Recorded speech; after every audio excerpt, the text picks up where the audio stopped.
America की शरण में क्यों गए मोहम्मद यूनुस? क्या कर पाएगा ट्रंप का देश? बांग्लादेश बवाल से कैसी टेंशन? नमस्कार, न्यूज़ 18 का डिजिटल प्लेटफॉर्म आप देख रहे हैं और मैं हूं रितु सिंह। मोहम्मद यूनुस ने बांग्लादेश को हिंसा की आग में झोंक रखा है। अब वो अपनी साख बचाने में जुटे हैं। इसी सिलसिले में मोहम्मद यूनुस ने सोमवार को अमेरिकी दूत सर्जियो गोर को फोन किया और देश के हालात की जानकारी दी।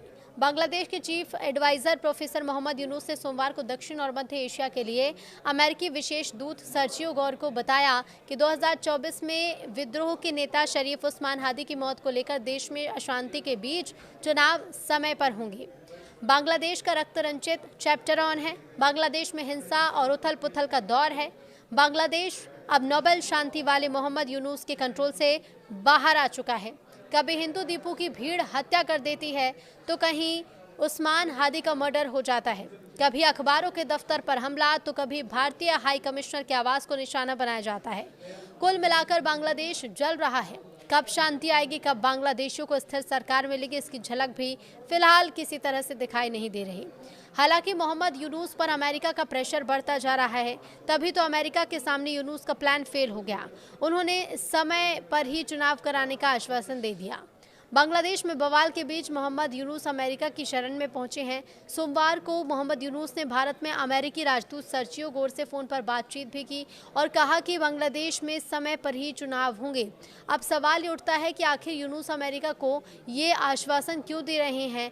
आखिर अमेरिका क्या कर पाएगा बांग्लादेश में? बांग्लादेश बवाल से अमेरिका टेंशन में क्यों है? तो सबसे पहले ये जान लीजिए कि यूनुस ने क्या किया। बांग्लादेश के अंतरिम सरकार के मुख्य सलाहकार प्रोफेसर मोहम्मद यूनुस ने सर्जियो गोर को फोन मिलाया। इस दौरान उन्होंने साफ किया कि बांग्लादेश में आम चुनाव तय समय पर कराए जाएंगे। उन्होंने ये कहा कि 12 फरवरी को आम चुनाव होंगे और सरकार इस दिशा में पूरी तरह तैयार है। प्रोफेसर यूनुस ने ये बात सोमवार को अमेरिका के दक्षिण और मध्य एशिया मामलों के विशेष दूत सर्जियो गोर से टेलीफोन के बातचीत के दौरान कही। उन्होंने एक पोस्ट के जरिए कहा कि देश की जनता लंबे समय से अपने मताधिकार का इस्तेमाल करने का इंतजार कर रही है, जिसे पहले की तानाशाही सरकार ने अंतरिम सरकार का निष्पक्ष लक्ष्य स्वतंत्र, निष्पक्ष और शांतिपूर्ण चुनाव कराना है ताकि लोकतांत्रिक प्रक्रिया पर जनता का भरोसा मजबूत हो सके। लेकिन ऐसे में सर्जियो गोर से क्या क्या बात हुई? तो यूनुस ने जानकारी दी कि बातचीत ढाका समय के अनुसार शाम करीब 7:30 बजे हुई। लगभग आधे घंटे बातचीत चली। बातचीत में बांग्लादेश अमेरिका व्यापार और टैरिफ समझौते, आगामी चुनाव, बांग्लादेश का लोकतांत्रिक संक्रमण और युवा राजनीतिक कार्यकर्ता शरीफ उस्मान हादी की हत्या जैसे अहम मुद्दों पर चर्चा हुई। अमेरिकी विशेष दूत सर्जियो गोर ने हालिया टैरिफ वार्ता में प्रोफेसर यूनुस के नेतृत्व की सराहना की। उन्होंने कहा कि इन प्रयासों के चलते अमेरिका ने बांग्लादेशी उत्पादों पर लगने वाले पारस्परिक टैरिफ को घटाकर 20% कर दिया है, जिसे बांग्लादेश के लिए बड़ी कूटनीतिक और आर्थिक सफलता माना जा रहा है। मुख्य सलाहकार मोहम्मद यूनुस अमेरिका के कान भी भरे हैं। मोहम्मद यूनुस ने यह भी आरोप लगाया कि अपदस्थ तानाशाही शासन के समर्थक चुनावी प्रक्रिया को बाधित करने के लिए भारी मात्रा में धन खर्च कर रहे हैं, जबकि उनका फरार नेता हिंसा भड़काने की कोशिश में है। हालांकि उन्होंने ये भरोसा दिलाया कि अंतरिम सरकार हर चुनौती से निपटने को तैयार है और पूरी तरह से तैयार है। नोबेल वाले प्रोफेसर यूनुस ने कहा कि चुनाव में अब लगभग 50 दिन बचे हैं और हम चाहते हैं कि चुनाव स्वतंत्र, निष्पक्ष और शांतिपूर्ण हो और इसे एक मिसाल के रूप में याद किया जाए। उन्होंने शेख हसीना पर भी आरोप लगाया और कहा कि वे भारत से बांग्लादेश में हिंसा भड़काने की साजिश रच रही हैं। इसके साथ ही आगामी चुनाव को प्रभावित करना है, ये बात किसी से छिपी नहीं है। ये बांग्लादेश में शेख हसीना के तख्तापलट में प्रत्यक्ष या परोक्ष रूप से ही अमेरिका का हाथ रहा है। तो वहीं अगर अभी बांग्लादेश में मोहम्मद यूनुस की सरकार है तो ये अमेरिका के रहमो करम पर ही है। अमेरिका के इशारे पर ही मोहम्मद यूनुस अपनी सरकार चला रहे हैं। यही कारण है कि बांग्लादेश लगातार अमेरिका को खुश करने की कोशिश में लगा रहता है ताकि उसके ऊपर ट्रंप प्रशासन की मेहरबानी बनी रहे। यूनुस को अमेरिका की जी हुजूरी का फ़ायदा भी मिलता है।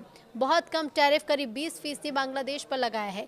यूनुस को भी पता है कि अमेरिका से बैर करके उनकी सत्ता बांग्लादेश में कायम नहीं रह सकती और ऐसे में इसीलिए मोहम्मद यूनुस को हर चाल की जानकारी अमेरिका को देनी पड़ रही है।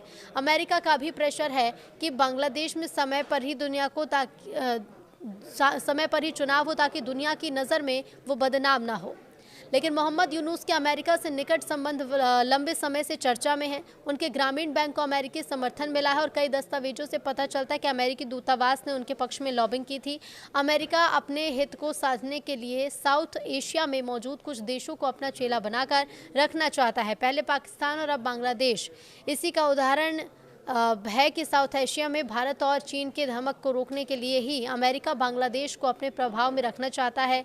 यही कारण है कि भारत की अच्छी दोस्ती शेख हसीना को कुर्सी से हटाने में अहम रोल निभाए अमेरिका का रोल माना जा रहा है। अमेरिका के समर्थन से ही मोहम्मद यूनुस को बांग्लादेश की कमान मिली। अब दिखावे के लिए अमेरिका बांग्लादेश में लोकतंत्र बहाली करना चाहता है। तो बता दें आपको कि ट्रंप प्रशासन नीतियां बिल्कुल पाकिस्तान जैसी ही हैं कि अपना चेल बनाकर रखो और अपने हित साधते रहो। रणनीतिक दृष्टिकोण से देखें तो अमेरिका बांग्लादेश की अस्थिरता से चिंतित है, क्योंकि ये इंडो पैसिफिक रणनीति में उसके प्रमुख हितों को प्रभावित करती है।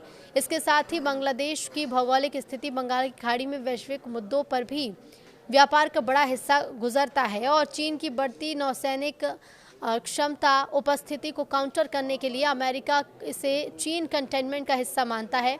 ऐसे में बांग्लादेश में उथल पुथल रहेगी तो अमेरिका को अपने हित साधने में दिक्कत होगी। ट्रंप प्रशासन की पॉलिसी में लोकतंत्र से ज़्यादा व्यापार और चीन काउंटरिंग का फोकस है। अब ऐसे में इसलिए स्थिर बांग्लादेश अमेरिका के लिए ज़रूरी है ताकि क्षेत्र में उसका प्रभाव बना रहे। बांग्लादेश में अस्थिरता से मुख्य खतरे क्या हैं? तो पहला ये कि चीन का बढ़ता प्रभाव। राजनीतिक उथल पुथल में चीन BRI प्रोजेक्ट्स और निवेश बढ़ा रहा है, जबकि अमेरिका की सहायता कटौती बांग्लादेश को बीजिंग की ओर धकेल सकती है। दूसरा, इस्लामिक कट्टरपंथ और आतंकवाद। जमात इस्लामी जैसे समूह का उभार और अल्पसंख्यकों पर हमले क्षेत्रीय सुरक्षा हैं जो अमेरिका के काउंटर टेररिज्म हितों को प्रभावित करता है। आर्थिक स्थिरता। रेडीमेड गारमेंट निर्यात पर टैरिफ और GDP ग्रोथ में गिराकर अमेरिकी व्यापार हितों में बांग्लादेश से अरबों डॉलर का आयात को नुकसान पहुंचाता है। भारत के साथ साझेदारी। अमेरिका इंडो पैसिफिक में भारत को मुख्य पार्टनर मानता है और बांग्लादेश में अस्थिरता भारत की सुरक्षा को प्रभावित कर अप्रत्यक्ष रूप से अमेरिकी रणनीति को कमजोर भी करती है।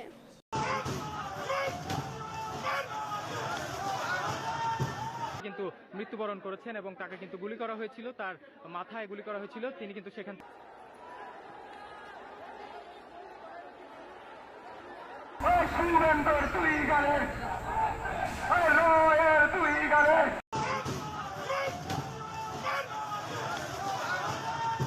কিন্তু মৃত্যুবরণ করেছেন এবং তাকে কিন্তু গুলি করা হয়েছিল, তার মাথায় গুলি করা হয়েছিল। তিনি কিন্তু সেখান